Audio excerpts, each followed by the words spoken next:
Well,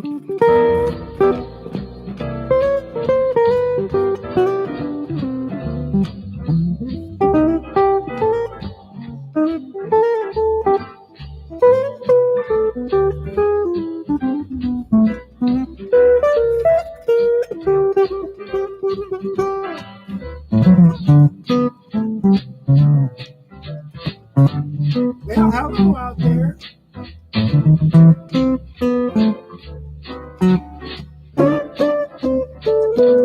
Hope you guys are all doing well.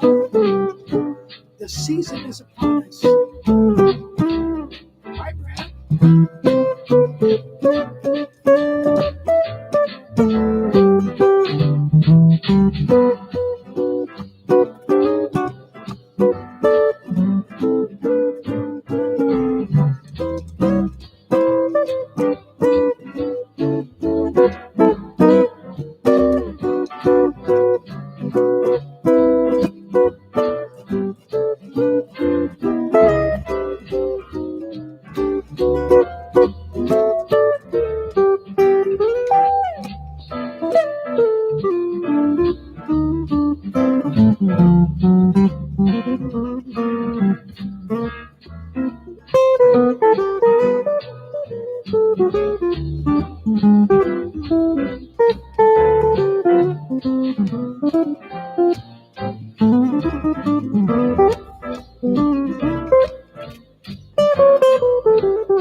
How's the sound out there?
Well, hello out there.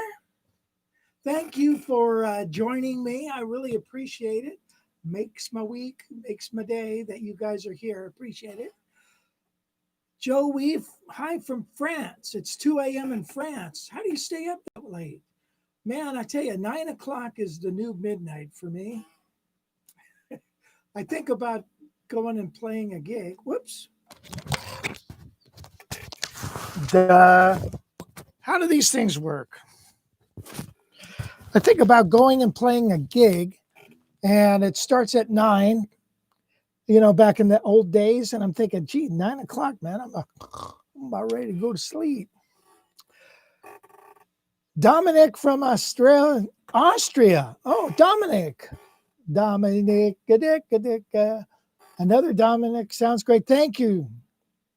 David Bronson, how you doing? Happy Sunday. Let's start it off in G. That's right, key of G.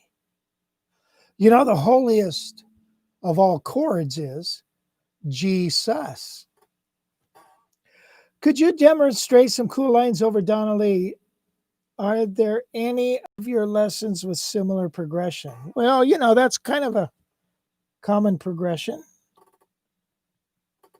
Getting extra heat off my stuff here. Gee, well, where's my metronome? Before we get started in all that stuff, I wanted to talk about, and we will get to that. you know, Donna Lee in itself is full of cool lines.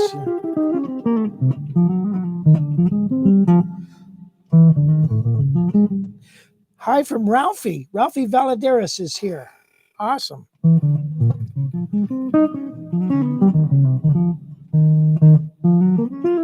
Like that line.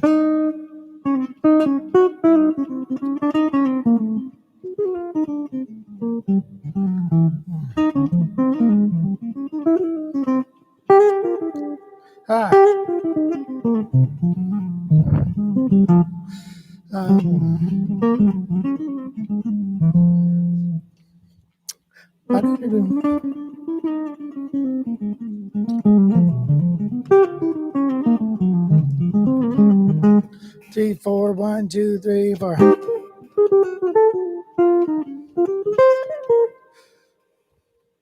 Whoops. Hold on a second. Let me get this camera going. Sorry. Major football. Something like that. Let me start all over. Here we are in A flat. Here's the progression, right?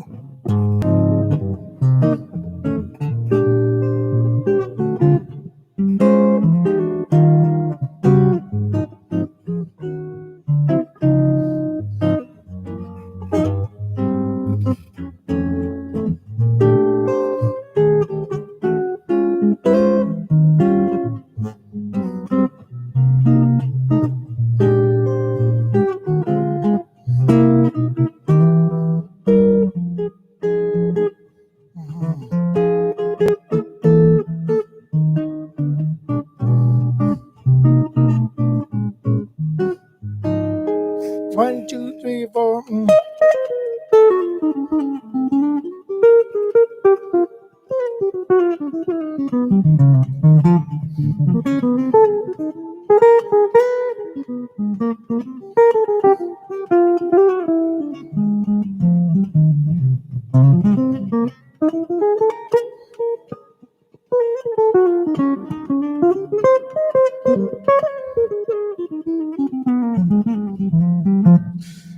F minor.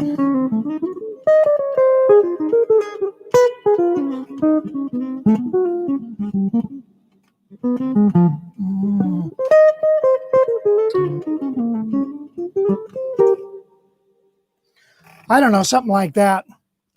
I'll tell you what's a cool spot in that tune, and that is over there on the B flat 7. You can play this flat 5, in which case you're playing F melodic minor. Happy holidays from Japan. Okay, well, thank you, Ralphie. Thanksgiving. We had a wonderful Thanksgiving. Gee whiz. It was really great. We had a wonderful time. Our jazz guitar improv course is going like great. Game Busters. Yes, it's going really quite well, and we're very happy. Christmas course is going great. I've got a lot of good comments on it. But I tell you, that improv course, people are really liking it, and I labored quite a bit over it, so I sure do hope they do like it. So anyway, does anybody know song Rich was playing in the beginning? Yes, that was called Jingle Bell Blues, and it's just my little version of Jingle Bells. You know, Jingle Bells is a 8 bar thing, you know, and then it goes 8 bars of the chorus. But the blues play a 12 bar blues in the beginning. So it's just kind of funny. At the beginning, it's played an improv on Jingle Bells. So anyway, hey, whoops. Be sure to grab your glass of wine. This is a Pinot Noir. It's very nice, light, fruity, with a vinegar finish.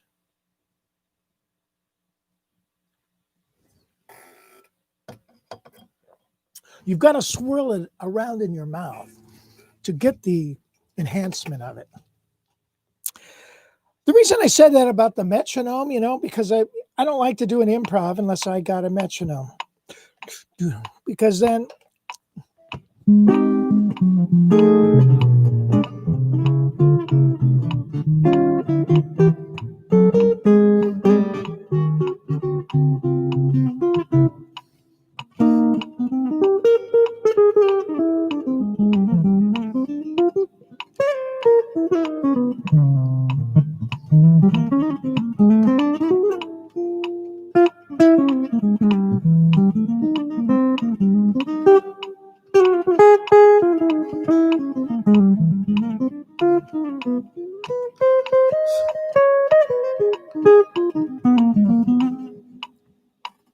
So I like to have a metronome there just so you're swinging, put it on 2 and 4, and it makes it real nice. So you should practice that as much as you possibly can. Oh, thank you, Philip. Thank you. I appreciate you being here. Andy Beaumonte. Hi, Rich. Andy here from Charleston. On your comping, I hear the bass. It really makes it happen. Can you go over that?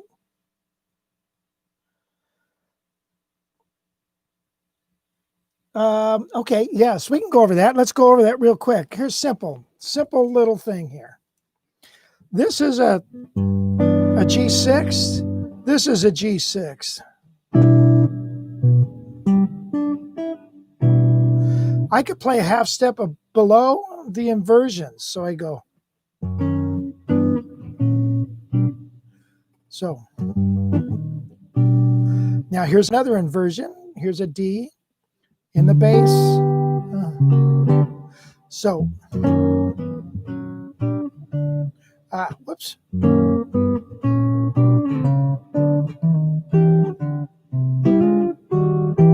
Traveling chords, passing chords. Here's C. This is like D minor up to E minor. Those are, remember, E minor is the same as C major 7. Here's a D7. That's F diminished to a D7.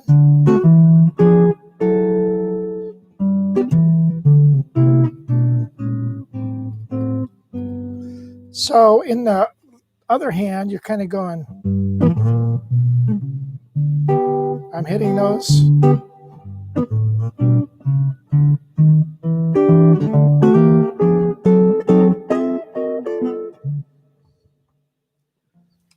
Something like that. I have lessons on walking bass lines. If you go to 99 Cent Guitar Lessons. So yeah, it is really important to be able to do that, playing with 2 guitars. You know, if you ever played with a guitar player, I've had this happen to me where I comp the bass lines. Like, let's say Donnelly, okay.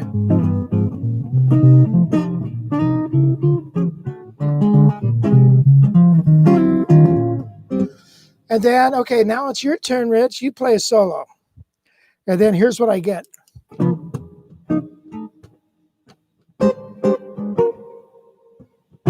I'm like, come on, man, why don't you play some bass? Jeez. Because, you know, he's hearing it in his head, but he's just comping. And so that's hard, man. That's hard. That's hard. It doesn't help much. Okay, where are we at? I have a great feel for blues. Can I learn jazz ever? Absolutely. Absolutely. You got to check out my JGI Jazz Guitar Improv course. And yes, absolutely. Blues and jazz are the same thing, just different vocabulary. Okay? It's all about the vocabulary. If you look at it that way, you know, it takes a little more skill to play jazz, without a doubt. But it's a matter of vocabulary. It's like going to France and speaking French, right? Let's call that the jazz. And then the blues is like going to, I don't know, Germany and speaking German. So, you know, it's a different vocabulary. What are your best practices when playing a solo gig with backing tracks? Band in the Box or other tracks, mixing pop and jazz songs, software to queue up songs? Well, I get everything in a MP3 file, and that's what I do. You know, I just did a gig last night, and I was going to even talk about that because this week I've actually had 2 experiences, and they were not the greatest. One of them was a recording session. I'll talk about that later. Let's talk about the gig last night. The gig last night was outside and the heaters were distant from me. They were a ways away. And God dang it, man. Had one on the left, one on the right, but I was in the middle and couldn't feel a thing. And it was cold, got to be super cold. And man, so that didn't help. That didn't help. Plus, I had tables right here and a table right here, right next to me. And it's like, and that's all there was, these big long tables. And these people are celebrating this girl's celebrating her 30th birthday with all her girlfriends. And they're over here celebrating a proposal that they're going to get married. And they were all just super loud. And so when I set up because I was afraid I didn't want to be too loud. So when I do that, I set up in front of the speaker, and I don't use my quilter. I use this thing that's got a subwoofer and the stick. The reason I do that is it spreads out good and it sounds really good with the tracks. So I use that, and so I'm sitting in front of it because I didn't want it to be loud. And that's number one. You should never do that, because every little nuance you make, you can hear, and it drives you nuts. Some of the best times that I've played, I think, is when I can't really hear myself really good. And so it brings me to the point of you have to be comfortable when you set up. When you set up, I didn't have a chance to really get in there and think, play, because there's people here. So you can't just start playing, to get a sound check. You just jump in. So what was happening is, I got that sound of me blasting in my ear, the sound of these girls over here yelling and screaming, and these people over here telling jokes. And it's like, 5 minutes in the gig, I'm like, how much longer is this? It's like a night in jail. Holy crap. So now, if I would have positioned the amp away from me, maybe I could have had, that was one less thing to deal with. So that was number one. I'll talk about the recording thing later. But so remember that when you go to a gig, take the time to really try to get the sound of your instrument so where you feel comfortable.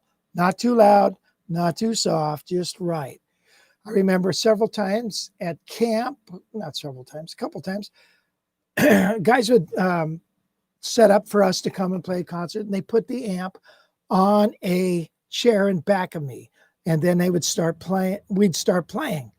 I hate that sound. I hate the sound of that amp blasting in my ear. I like the sound of it coming off the ground. So every note you hit, you kind of like, it's like walking with a pebble in your shoe.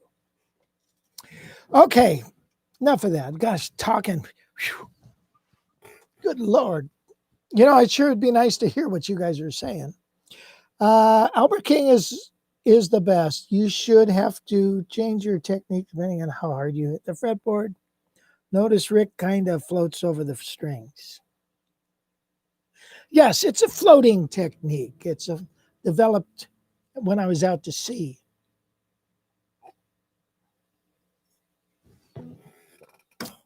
So to answer your question, I use band-in-a-box tracks, and I do them as MP3s, and then put that in a tablet. Okay, floating over the fretboard. If you play softly, by the way, and you're not attacking the strings really hard,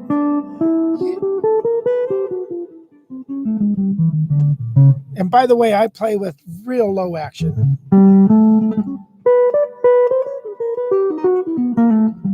Keep your fingers low, and then you'll have good technique.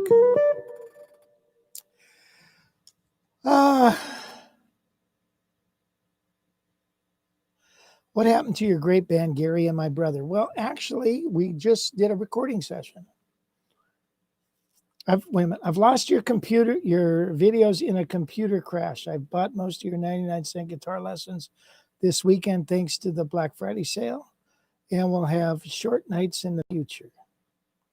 Well, good. I'm sorry you lost that. Boy, be sure to back your stuff up.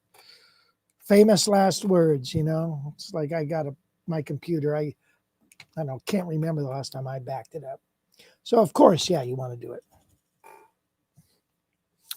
Well,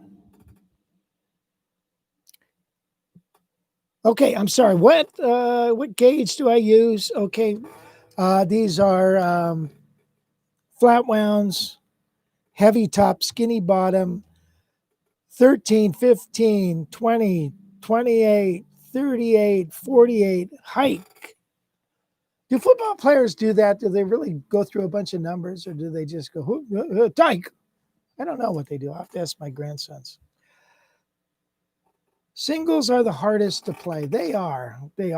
And if it's a 3-hour gig, I bring tracks. Sometimes with 2-hour gigs, I don't bring tracks. I just play the guitar.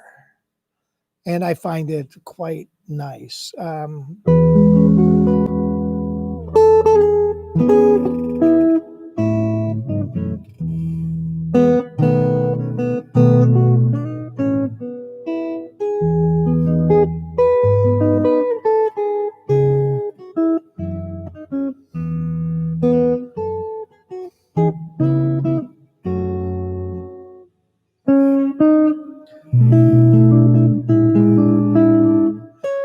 Here's a technique I learned from Ted, where you take a chord like this and you play the outer strings, these two and these two.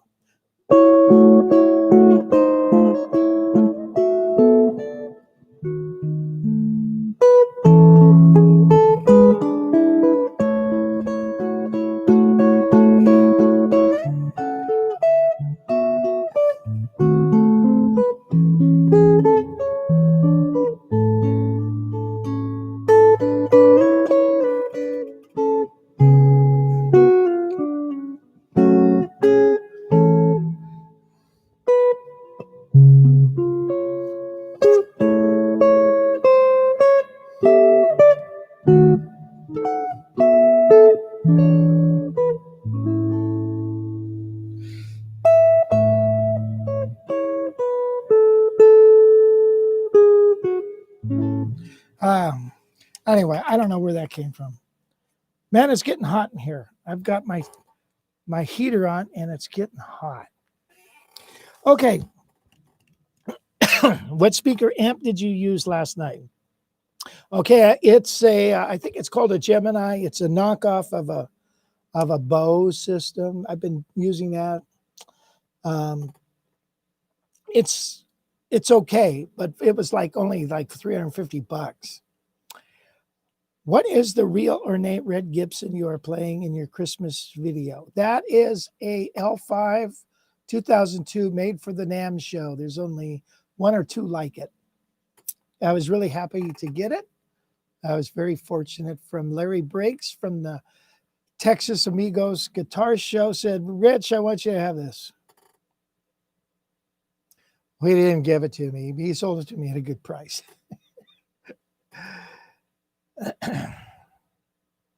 The days of Cabernet and Roses. Yes. Who is your favorite chord melody guitarist? Boy, I've got a lot of them. I think some of the best ones are Joe Pass, of course. Chat does his thing.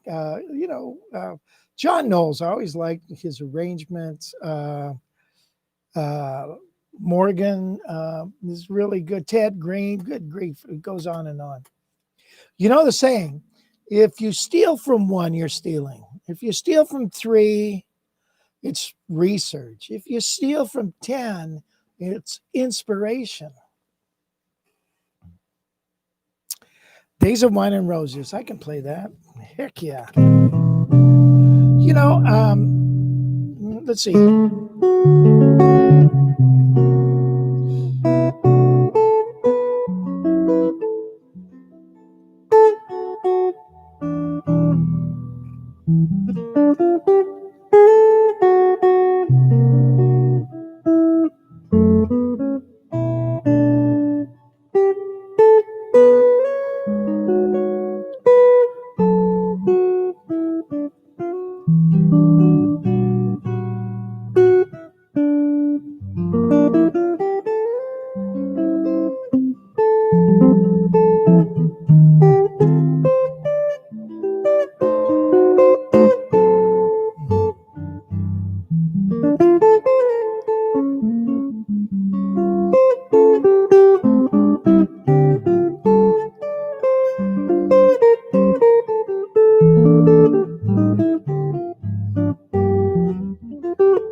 Something like that. I started in the wrong key.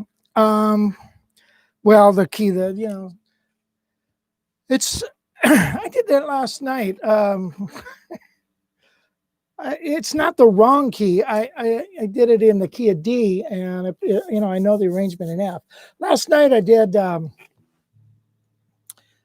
this. I did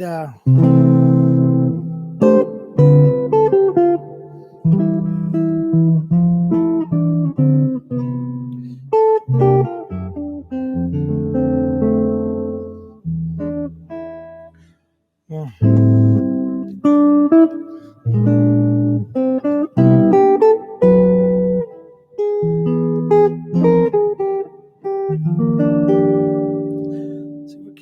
No, what key is this? Oh.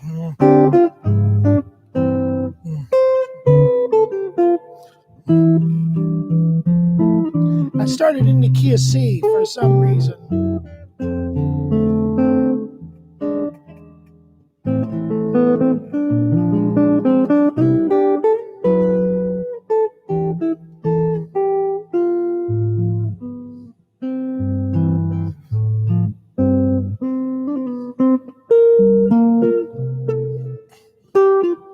Did I already do this song?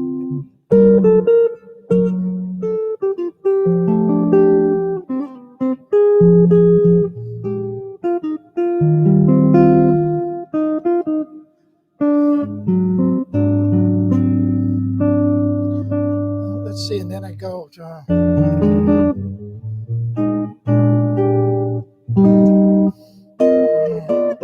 key of E flat.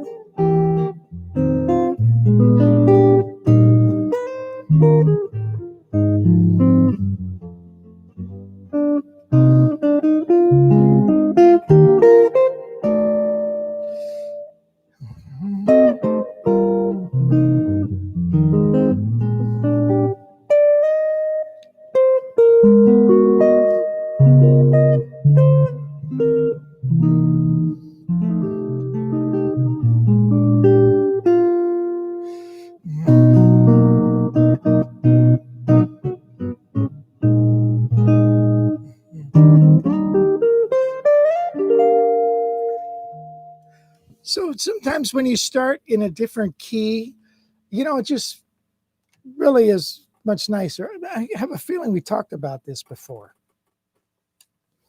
But anyway, yeah, you start off in another key and then you modulate. By the way, you can take a 1.5 minute arrangement and turn it into 4 minutes that way.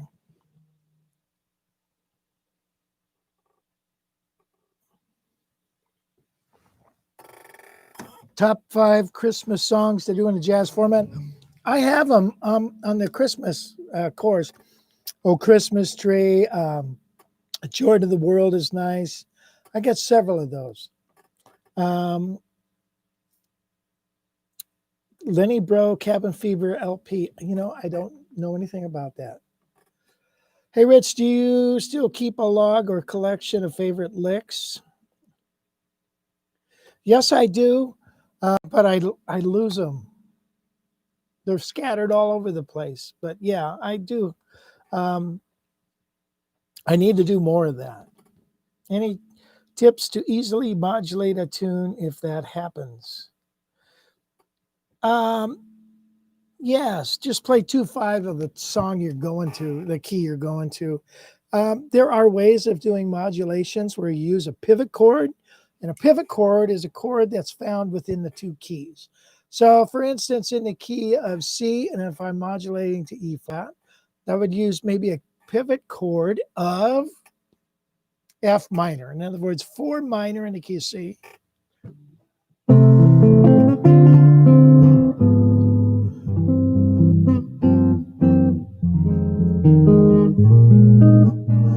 Now I'm in the key of E flat. So that works out great, you see.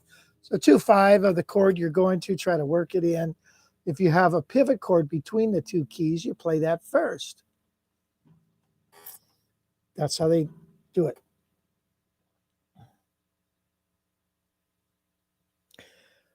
When You Wish Upon a Star.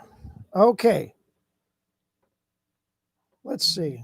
Sorry, it's kind of a mess down here, isn't it?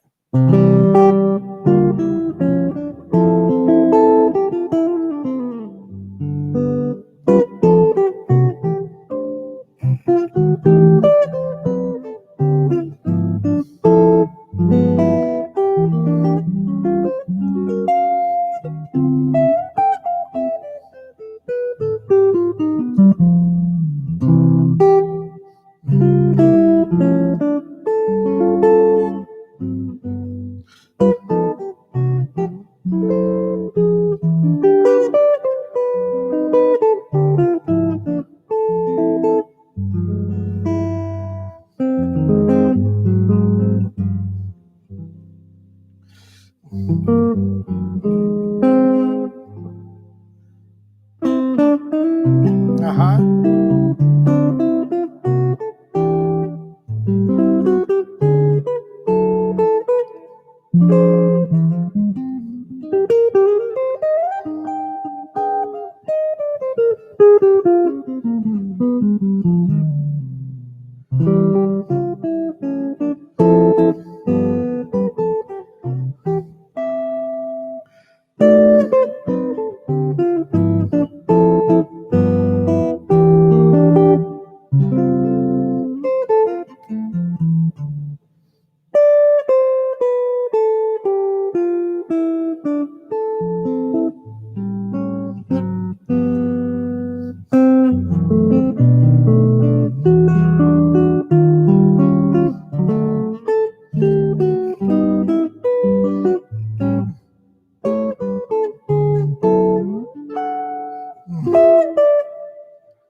Kind of a weird ending, huh? Anyway, so there was an example of modulating, right? And so you're starting in C, and I modulated to the key of D. Okay. Will there be new lessons added to the new platform? Yes, I hope to do a lot of new stuff. So yes, and to answer your question, is the Quilter amp still your amp of choice? Yes, it is. Ralphie Valadares, and he bought my used the one that I always played. Right, Ralph? Right? I think he did. I hope it's still working. Hi, Rich, just working on your melodic minor scale exercises. Great. Okay, it's time for the jazz journey. All right, what we're going to talk about is diatonic subs. It sounds like something you'd get from, Deli Delicious. Diatonic sub, hold the mayo. Major and Lydian. Okay. So what does that mean? Diatonic substitution basically means in the key of C, if that's the 1 chord, I can use the 3 and the 6. And those have characteristics of the C chord. Now, the 3 chord superimposed over the 1 chord. Here's a C chord. If I superimpose the 3 chord like a E minor, I get like a C major 7, you see. Now, if I superimposed an E minor 7 over a C, I get a C major 9. So when I look at a C chord, you just don't say C, you can also play E minor 7. So with that in mind,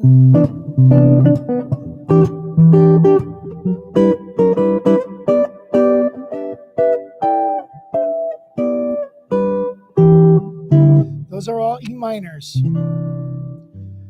Okay, now the 6 chord is also a diatonic substitution for C.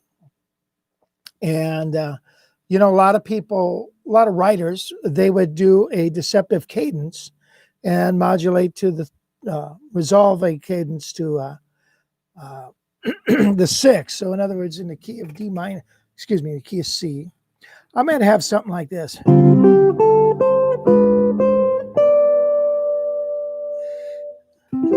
Right? That's what you want to hear. But if a deceptive cadence would be to modulate to a diatonic substitution, A minor, right? And then do something like that.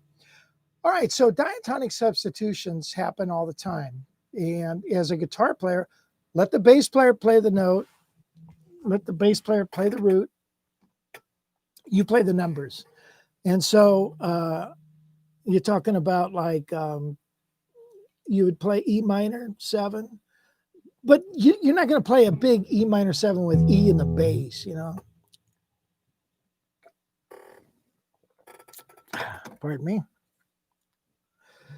You know, you're not going to go like this, you know, been through a desert with a horse with no name. You're not going to do that. All right, but if the chord is C,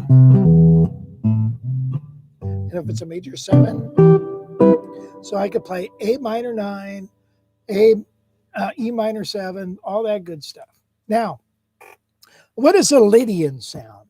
Well, a Lydian sound is quite simply this. A C major 7 can be interpreted as 1 in the key of C, or it could be interpreted as 4 in the key of G.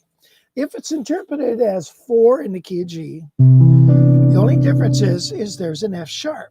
So if I superimpose a chord from the key of G over the key of C, I get this sound. And I get that nice little sound of the sharp 11. Okay, so here's an example. Let's say I'm in the key of, I'm going to play a C chord, and I'm going to say to myself, well, this happens to be the end of the song or whatever, or I want to bring out this Lydian mode sound. So I could play over that the diatonic substitution of G, which is B minor 7, right? That's the 3 chord. So I could play here's a B minor, here's a C chord.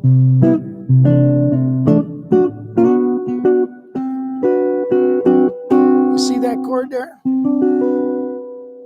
There's a B minor, right? And I'm just going to take it up to there. It looks like a C chord with a D on top. Okay, I could even play a C. You know, an F sharp minor 7 flat 5 is the 5 or the 7 chord in the key of G. I could go. Isn't that a pretty sound? So I could, you know, at the end of my song, I could go.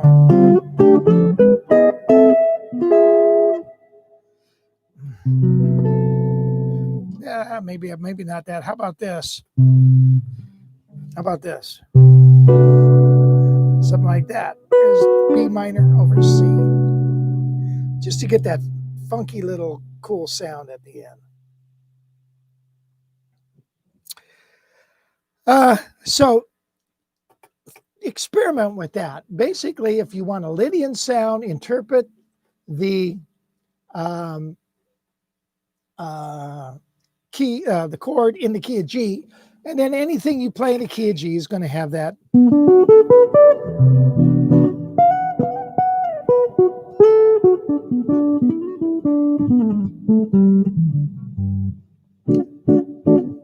So you get the idea?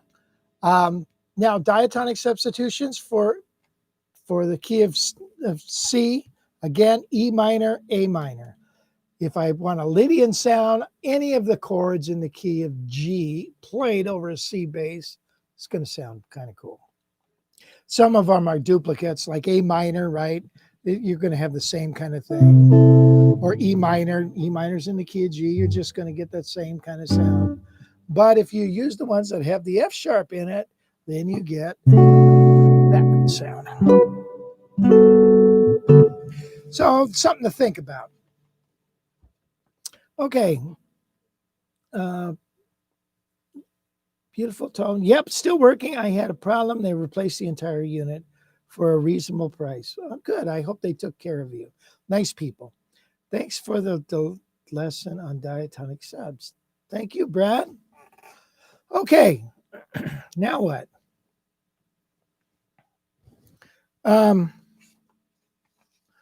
Since we're in this mode of doing a lesson, whoops, what happened? That's Lick City. Wait a minute. We skipped one. Hold on here.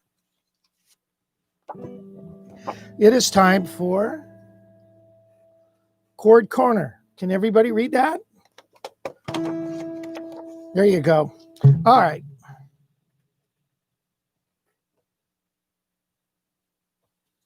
So what we're going to do is we're going to continue on, but I'm going to show you some voicings. So, all right, here's a C major 7. All right. If I want that Lydian sound, I could go. Here's a D over a C. Could go like this. Okay. I could go like this. Whoop.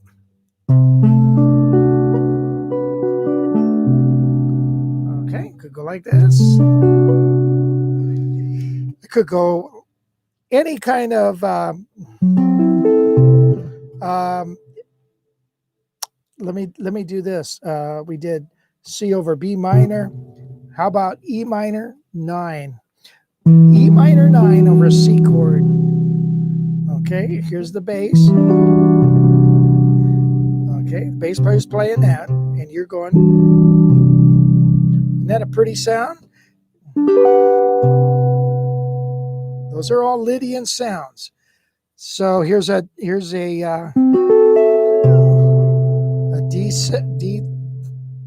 third 7. Here's a D13. Okay, look at that.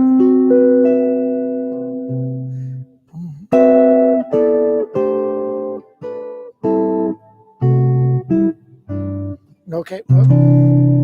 Now let's interpret this just as in the key of C. So now we're going to use A minor voicings. But I'm going to stay away from using the root. And here's a beautiful one right here. Okay, here's an E minor 7. Okay, so that against the C is going to sound like a C chord.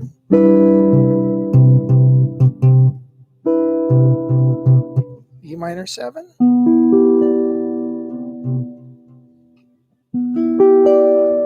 Okay.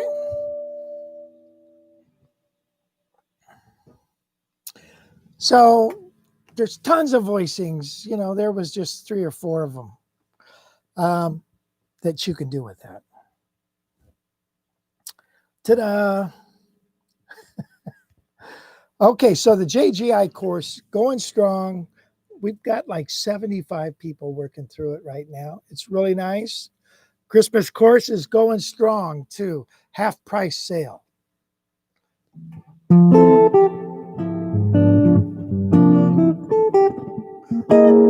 But you better get it now while it's Christmas, right? Which am going to play a song. I'm going to need my music. That's right. I can read music, and sometimes I do it.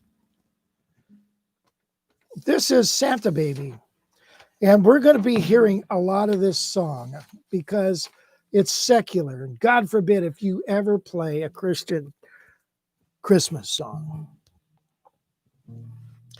And here it goes.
Ta-da.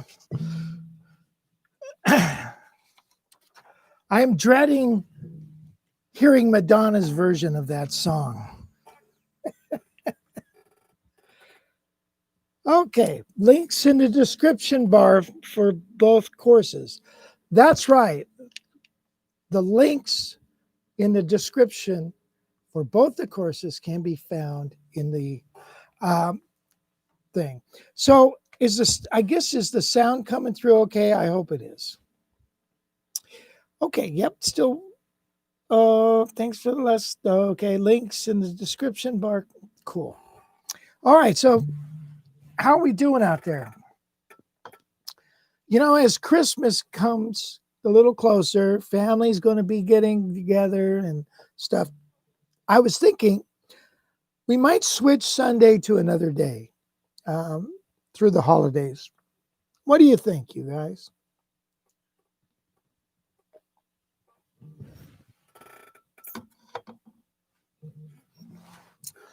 Okay, well, nice to hear your opinion. Let's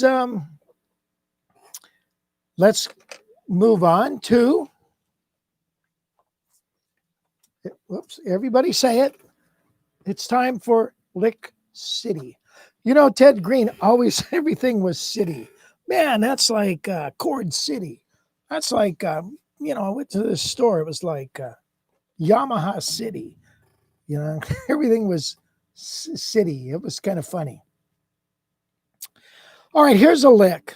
This is a lick that would be a Lydian type lick, which is a C scale in a C chord interpreted as part of the G. So you want those F sharps in there. And let me play the lick for you. It goes like this.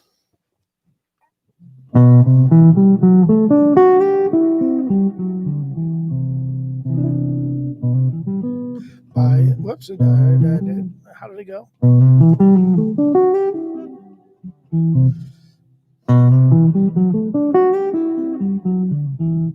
So if I look at this, I'm going, then I've got that's just a C major 7 starting on B, right? And then a D major scale, D major chord. Then a C chord, a D,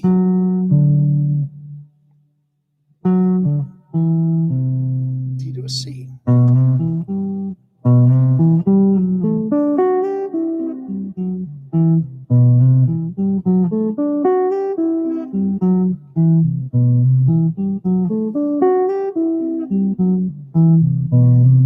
Let me go close up.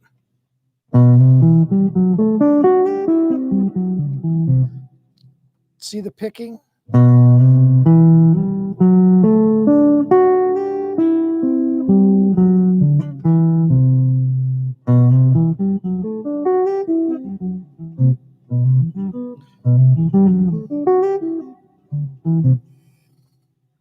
So what that is actually I took that from my lesson on Wave, the song Wave.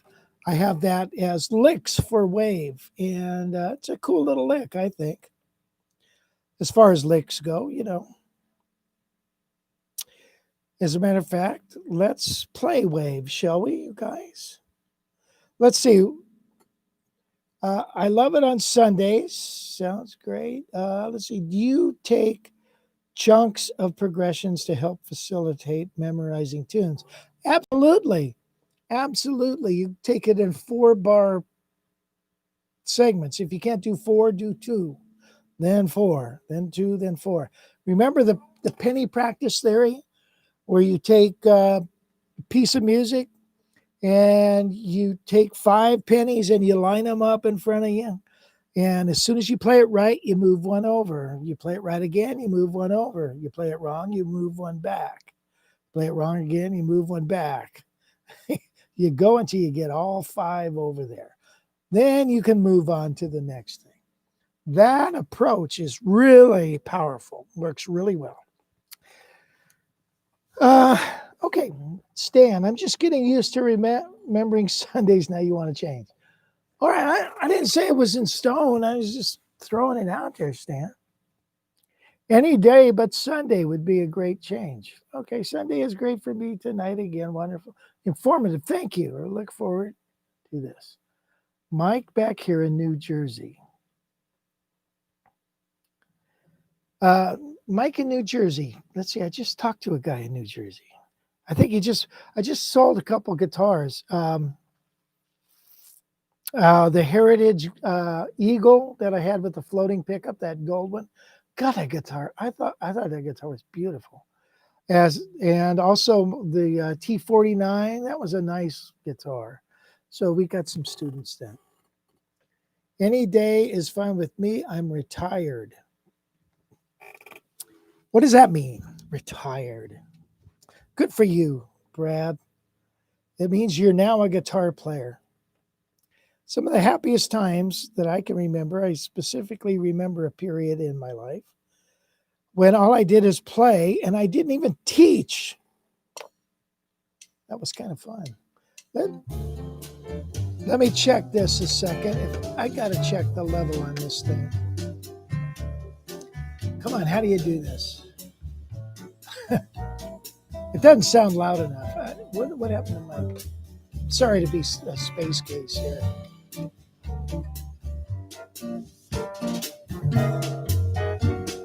Okay, does that sound like it? Okay, let's go back here.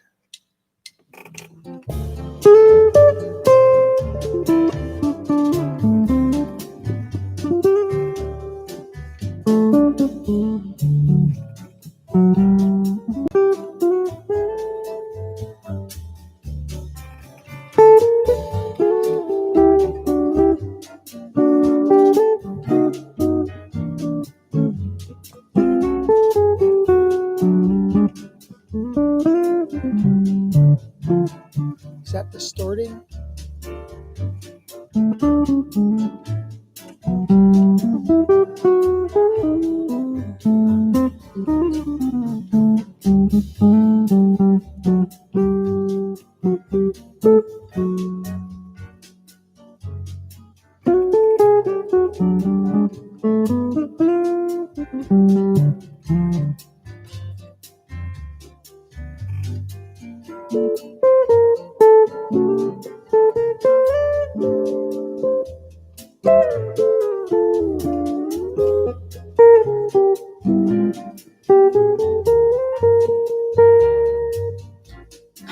Retired means you don't get a day off.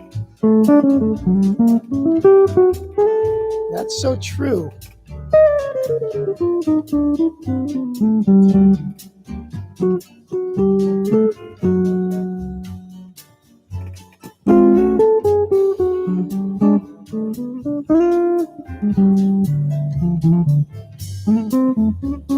Here comes a lick. I blew it. But I had parts of it. So that's what improv is all about. Hey, you might not be able to play the entire lick there, but you get parts of it.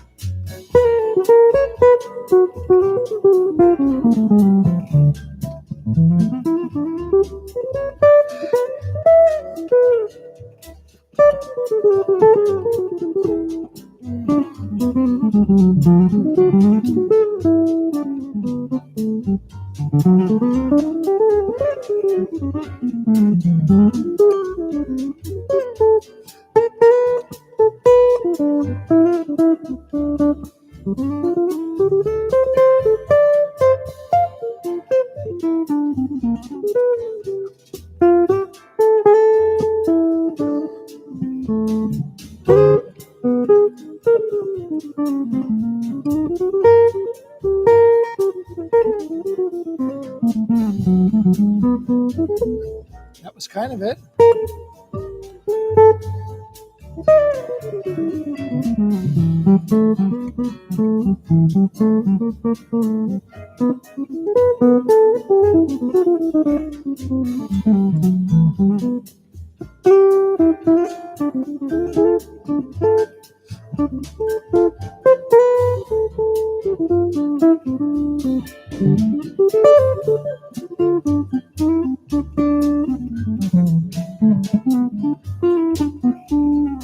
Here it comes. Where's the last chord? Here it is. There, I played the lick. Not a cool song. Love that tune. Okay. Judge Me Not TV while you're good. Thank you so much. Still working at it. I get most of the theory, but need to develop my chops. Would you recommend your level 2 arpeggios and scale lessons or what? Absolutely. Absolutely. You got to hit it eventually. You might as well do it now. Wes Severson, turn up the track. Ah, geez. Gosh. For some reason, it looked like it was peaking. Having a rough time with that. I don't do squat, and I don't like to start that until about 2 p.m. Well, anyway. Well, Richard, do your arpeggios, do your scales. But remember, those are things that, like a football player does sit-ups and push-ups and all that stuff to get strong. Same thing with your scales and arpeggios. But when it comes time, you're going to use bits and pieces of those when it comes time to soloing, but you really want melodic ideas. So you need to study those as well. And you can turn a melodic idea into a trop builder. You take a line like this, and then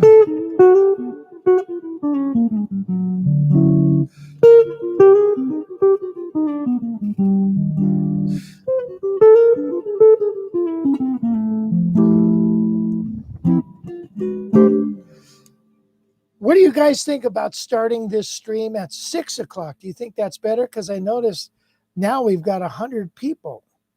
So maybe 6 o'clock's better, huh? So why don't you let me know? That would be 3 a.m. in Austria or whatever, but that's okay. Okay. When will you offer an instructional course to the introduction part of Masquerade? To the introduction part of Masquerade. Oh, over the, okay. Gee, I don't know. I don't have any. I'll tell you what you could do. You could take the song, well, I talk about Midnight Blue. That's an F minor thing. And I think I have some insights into soloing over that. And you could use that in Masquerade. I think that would help you. Anything that's 2/5. In other words, Masquerade is.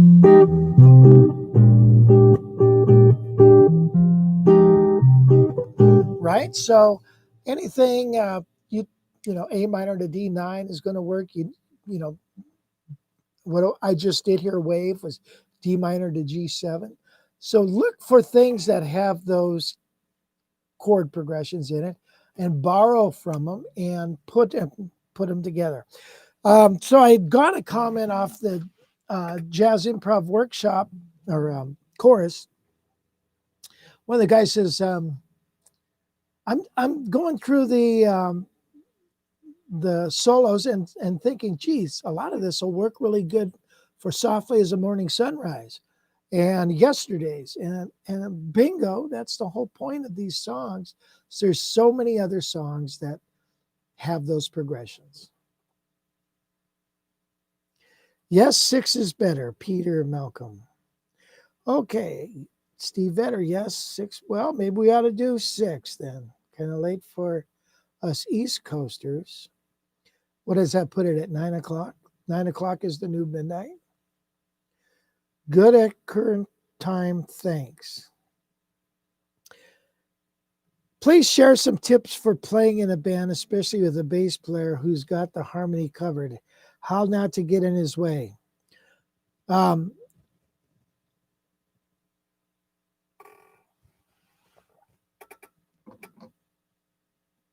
Excuse me. That was good. All right, so here's the deal. What you want to do is let the bass player have his turf. These 2 strings are his turf, right? So you can play these strings if you want to, but you're going to get in his way. You don't have to play those, okay? As a matter of fact, if you listen to tracks or if you've ever recorded things, the less you lay off these strings, the more you can hear the bass because you're not masking them. So just stay off those strings and, you know.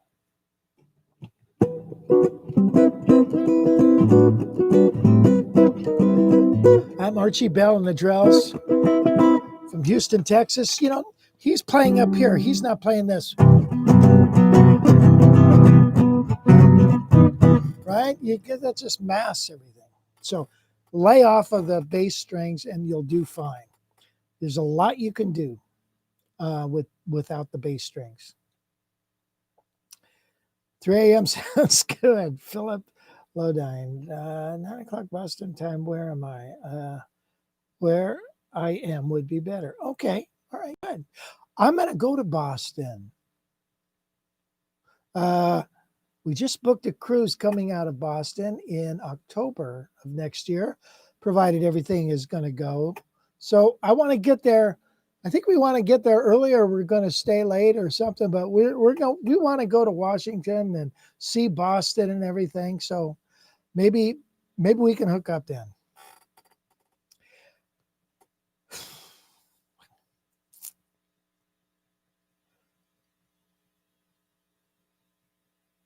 Okay, how about playing a nice Christmas song such as I Will Be Home for Christmas? You can count on me. I will be home for Christmas. I played that last week, but I'll play it again because I love it.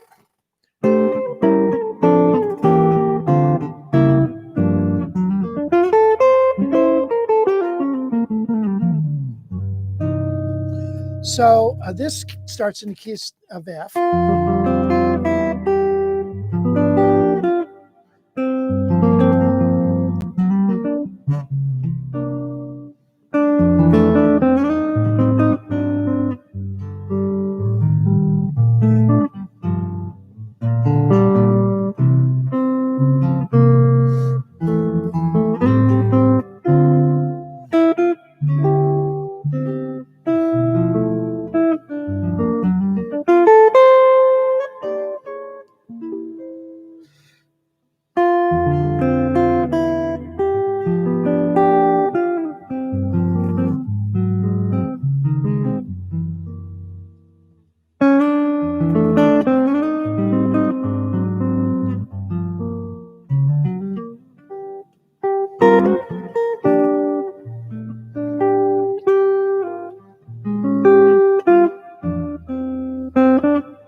Something like that.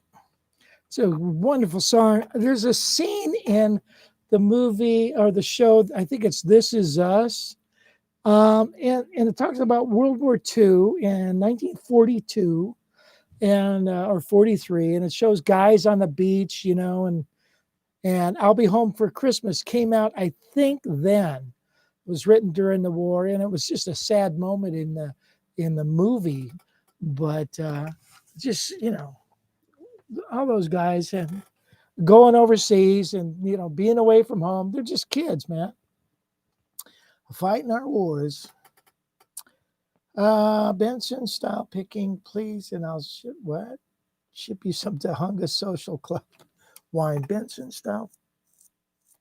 Benson picking style. Boy, I think he's a sweet picker and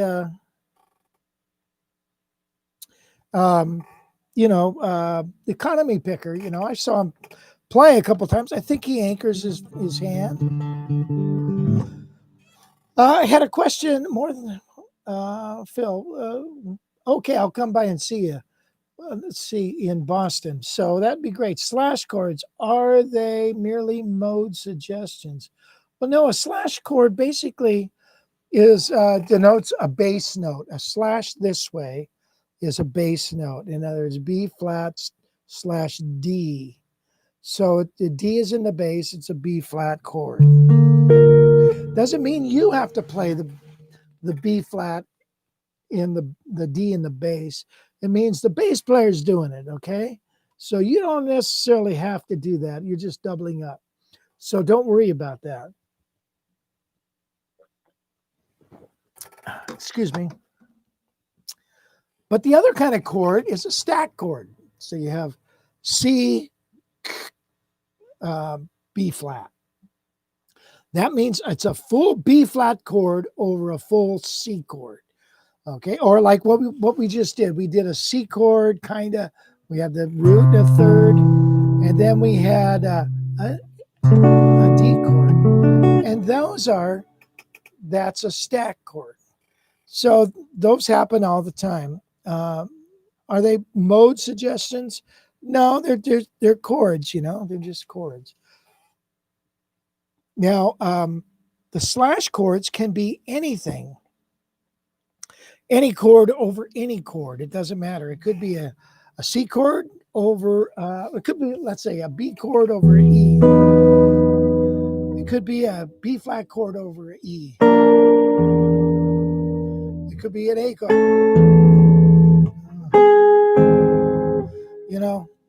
Which reminds me of a song, by the way. I'm just doing that.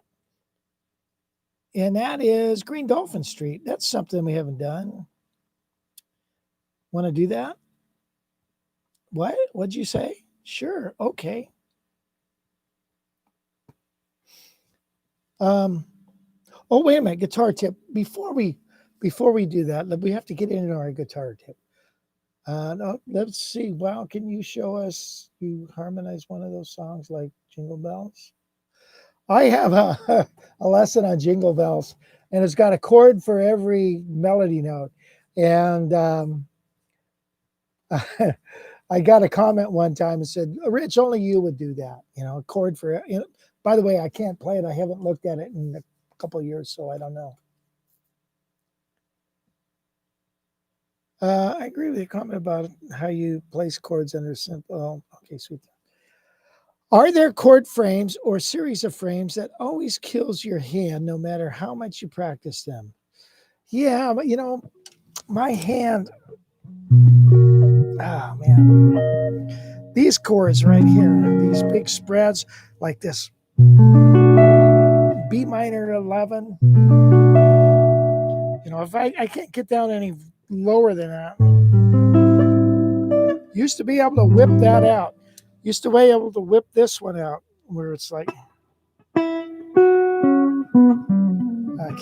can't even try. So do it while you're young. Keep working on it. And if I would have probably stayed and played them every day. I saw a thing with Tommy Emmanuel that says every day I get up and play this chord. And so I keep my strength in this hand. George Benson had only one student who teaches his style on the internet, but if you want to benefit from his picking, you have to change your left hand fingering. Well, left hand fingering, I use a slurred fingering, which is basically when I play a scale, I don't use the traditional anymore. I don't go. I go like this.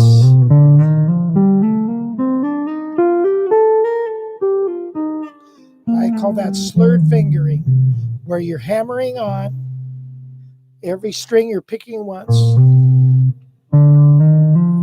slide between the half steps and a hammer.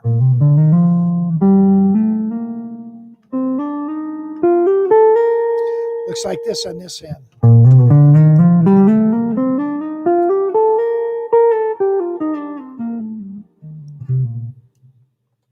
I call that slurred fingering. Well, we're winding down here. A slash chord is a chord with a different note without the root.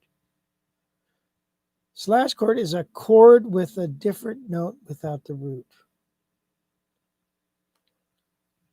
Okay. I think George Benson plays mostly with his thumb. He probably does. Okay, guitar tip. It's time for guitar tip. Here we go. Ready? Okay. People have asked me after I've sent them guitars, what do I use to shine my guitars? And number one, when you go to shine your guitar, you got to make sure all the dirt is off your guitar. You don't, because you don't want to rub dirt into your finish.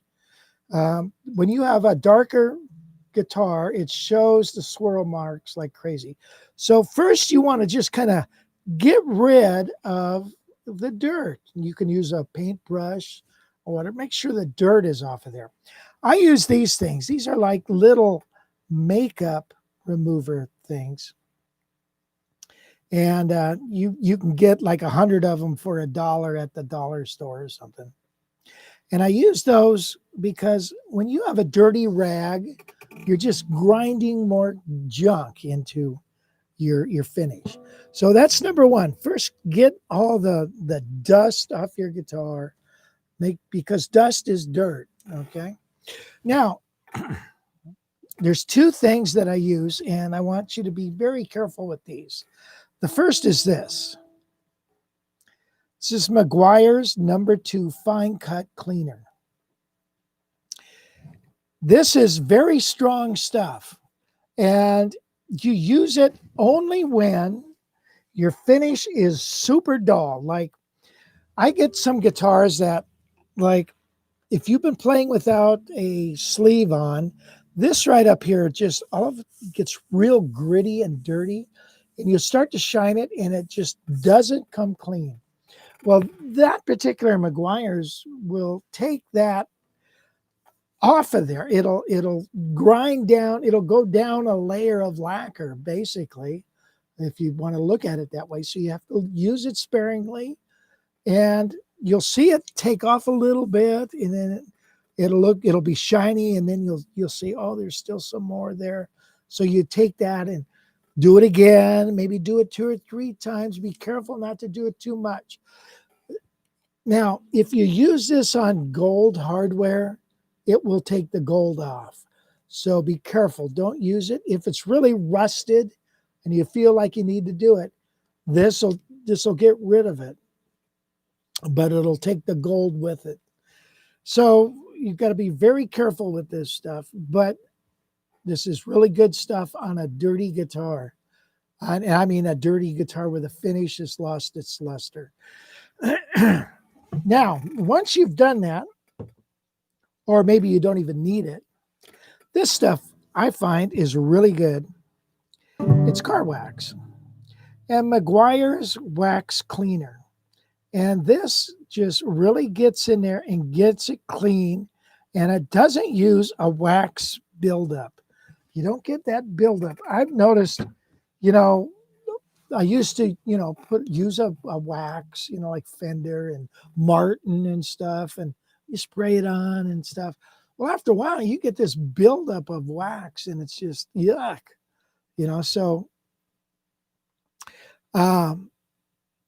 it's yucky, So you got to take this. That's a cleaner and a wax. Now, when you do that, it'll make it smooth, and you don't even have to really wait to let it dry. Just stick it on there. Now, I would use it sparingly on a brand new guitar, but again, you got to make sure that it's dust free. And now, if you're going with grain, you want to go in the direction of the grain. Don't be doing this, then you get all the swirl marks. So go with the direction of the grain. Use these things, and you'll be golden. So a clean guitar is a happy guitar. And I like a guitar, when you pick it up, it's like, oh, that's pretty. I like, from talking and stuff, I get so much spit all over this thing. I should wear one of those masks, for the COVID. But so you got to clean that junk off. Now, I played a session. Oh, yeah, I forgot to talk about that. Yeah. I got my group together to record 4 of my songs. And I have the best group in the world, the greatest guys. They're brothers. And they're so talented. I felt like I was the weakest link in the whole thing. They're my songs, and I'm the weakest link. And one of the reasons I felt so uncomfortable that day, one of the reasons is the headphone mix. So I don't know if you guys do that, but it's so hard to get a good blend in your headset. So what I've come to realize, and I forgot, it's been so long since I've ever done anything like that. I forgot I play better when I can't hear myself so much. Otherwise, every time I hit a note, it's like I'm judging it. And that feeling is exhausting. It's exhausting to record and judge everything you do. So what I needed to do really is to sit back and take a listen to that headset. Maybe take it off your ear a little bit. If you can't have it turned down, take it off your ears just a little bit so you can do that. And being comfortable, again, just like playing a gig, is so important to a peak performance. If you're not comfortable, your sound's not comfortable, you're not comfortable, and you're not gonna play your best. It's the way it is. So remember that. Sometimes if you're at a gig and you're thinking, yeah, man, nothing's right, think about making yourself comfortable with the sound around you, and strive for that. And once you're comfortable, then you'll start to feel good about things. Okay, that's my little 2-bit on the guitar tech stuff. Chow time. Yes, it is chow time. When choosing to replace tuners, should I look at what the expensive guitars Gibson Citation use? What guitar are you changing tuners on?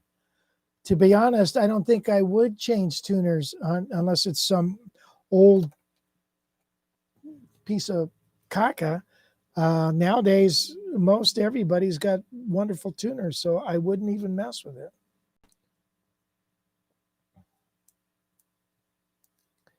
I want to hear Keep Up the Originals. Thank you. Thank you, Ralphie. I will play some of those. Dan Stewart, thank you for showing us. Oh, thank you.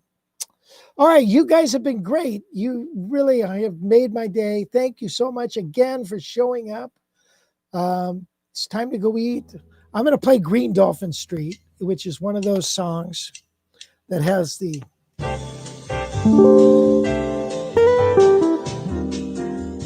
One of those songs that has the pedal tone.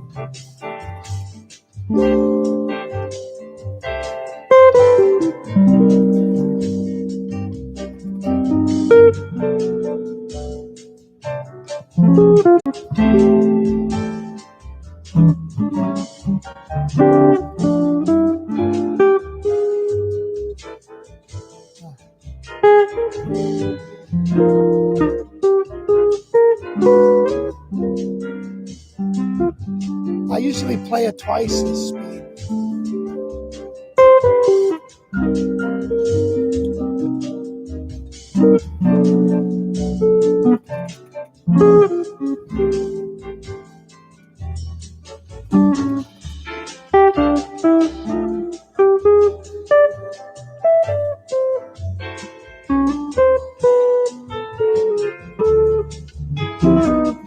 What am I doing?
All right, guys.